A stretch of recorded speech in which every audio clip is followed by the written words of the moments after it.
there are many myths surrounding depreciation, and to bust them, we first have to understand what depreciation actually is. Depreciation is simply referring to the reduction in the value of a fixed asset over a period of time. So a fixed asset, what's one of those? Well, a fixed asset is something that we spend a large amount of money investing in, and then we intend to get value from it for more than a year in time. Examples include things like equipment, company cars, buildings, and that kind of thing. So just to use the example of a company car to illustrate the point, it's a well-known fact that as soon as you buy a brand new car, it drops quite considerably in value at that immediate point in time. It then continues to drop down in value over the longer term, maybe at a slower rate, but that value is constantly dropping down. And the depreciation is simply trying to reflect the fact that the value is going down. When we buy the asset, we hold it on our balance sheet, and that's where it stays. But what does happen is that we want to reflect that reduction in value in our balance sheet, and as that starts to drop down, we take that reduction and move it across as a depreciation charge to our profit and loss account. Now, the reason we do that is all to do with the purpose of the profit and loss account.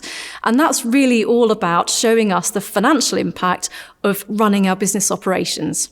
So to run our business operations, we need to use those assets, we use the equipment, we use the company car, we use the building, and therefore the depreciation charge just helps us to reflect that cost within our P&L and enabling our P&L to do the things that it needs to do.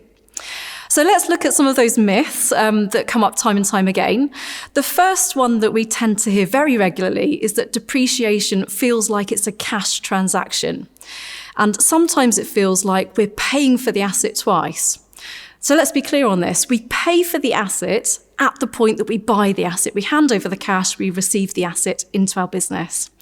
The depreciation is simply moving a number from the balance sheet to the profit and loss account. So that's all it's doing. It's just moving a number. It's not a cash transaction. It's purely showing that we have the ability to use those assets to run our business operations, and that's it. The second myth that we come across regularly is that depreciation is all about saving up to purchase a replacement asset. But actually, that's not true either. So we've just seen that depreciation is not a cash transaction, and therefore it can't be to do with putting money aside. It can't be putting cash aside to replace that asset. So it can be a fabulous example, a fabulous indicator of how much you need to put away to replace that asset, but that's all it is. And if you want to save up for replacement, you do that as a separate transaction, and the depreciation just carries on. The third and final myth, just to share with you, is around the timescales of when assets should be replaced. It's a common idea that at the end of that depreciation period, the asset should automatically be replaced.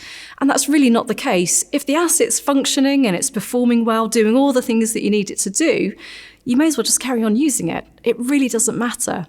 Do be aware, of course, that the costs of running an old asset could start to be more expensive in maintenance, repairs, and that kind of thing. So you've got to balance those up. But actually, you can use an asset for as long a period or as short a period as you like.